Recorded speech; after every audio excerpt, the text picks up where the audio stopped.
இவர் இப்போ விஜய் மீட்டிங் நடத்தினாலே அந்த ஒரு 2 நாளைக்கு என்ன நடந்தாலும் அது விஜய் மேல தான் சொல்றாங்க. லைக் இப்போ கம்பம் விழுந்தது அங்க நடந்தது.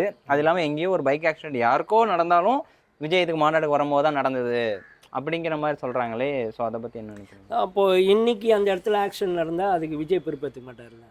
அன்னைக்கு ஆனதுனால தானே. ஸோ நம்ம என்ன சொல்கிறோன்னா, கம்பம் வந்து அவங்க வீட்டுக்கு கொடி கம்பமோ இல்லை துணி காய வைக்கிற கம்பமோ அவங்க வைக்கல. அவங்க வச்சது அவங்க கட்சி கம்பம். நீ வந்து ஒரு கம்பத்தை நடுறப்போ எத்தனை அந்த கம்பம் எவ்வளோ அடி ஆகிட்டு, நீ இத்தனைக்கு கிரேன் வச்சுருக்க, எத்தனை அடிக்கு உள்ளே வைக்கணும், எவ்வளோ நாளுக்கு முன்னாடி வைக்கணும், இதெல்லாம் வந்து அதை தான் சொல்கிறேன். நீங்கள் ரசிகர் மன்றமாக தான் இன்ன வரைக்கும் செயல்படுறீங்களே கண்டி கட்சியாக இல்லை.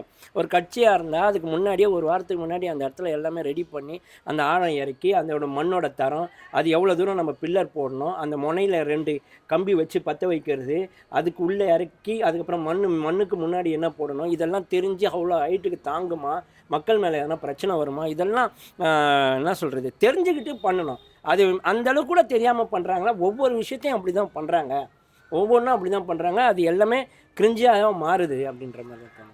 இப்போ விஜய் வந்து அடுத்த கூட்டணியோட இருப்பார்னு நினைக்கிறீங்களா, இல்லை எப்படி நினைக்கிறீங்க? அவர் நிறைய தடவை சொல்லிட்டார் கூட்டணிக்கு வர சொல்லிட்டு, ஆனால் யாரும் வரல.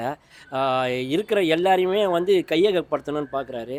இப்போ வந்து விஜயகாந்த் பேரையும் எம்ஜிஆர் பேரையும் சொன்னது ரொம்ப ஒரு அரசியல் ஆதாயம் தேடுறாரு நல்லா தெரியுது. ஏன்னு கேட்டிங்கன்னா, இப்போது ஏடிஎம்கே ரொம்ப பிரச்சனையில் இருக்குது, 4 உடஞ்சி போயிருக்கு. இப்போ அதை நம்ம கையகப்படுத்தணும். அது அந்த பேராசெல்லாம் இருக்கக்கூடாது. உன் கட்சியை வளர்க்குறது தான் நீ பார்க்கணும். இப்போ திடீர்னு வந்து கொள்கை தலைவர்களாக 2 பேரை இறக்குறது வந்து பார்த்தோன்னா, நீ அந்த ஏடிஎம்கே கையகப்படுத்துறது தான் அப்படின்றது எனக்கு தோணுது. இன்னொன்று, விஜயகாந்த் சாரை பற்றி நீங்கள் பேசுகிறீங்க. மதுரை என்றால் நினைவுக்கு வருவது எம்ஜிஆர், அடுத்தது விஜயகாந்த் எங்கள் அண்ணா, என்னோட அண்ணா அப்படின்ற அவங்க அப்பா கூட அவரை வச்சு ஒரு 15-16 படம் இயக்கியிருக்கிறான் எல்லாமே. அப்போ விஜயகாந்த் சார் கஷ்டப்படுறப்போ நீங்கள் போய் ஹெல்ப் பண்ணியிருந்தீங்கன்னா, அது நீங்கள் சொல்கிறது வாஸ்தவமான பேச்சு, கரெக்டான பேச்சு. ஆனால் விஜயகாந்த் சார் உடம்பு சரியில்லாத போய் பார்க்கல.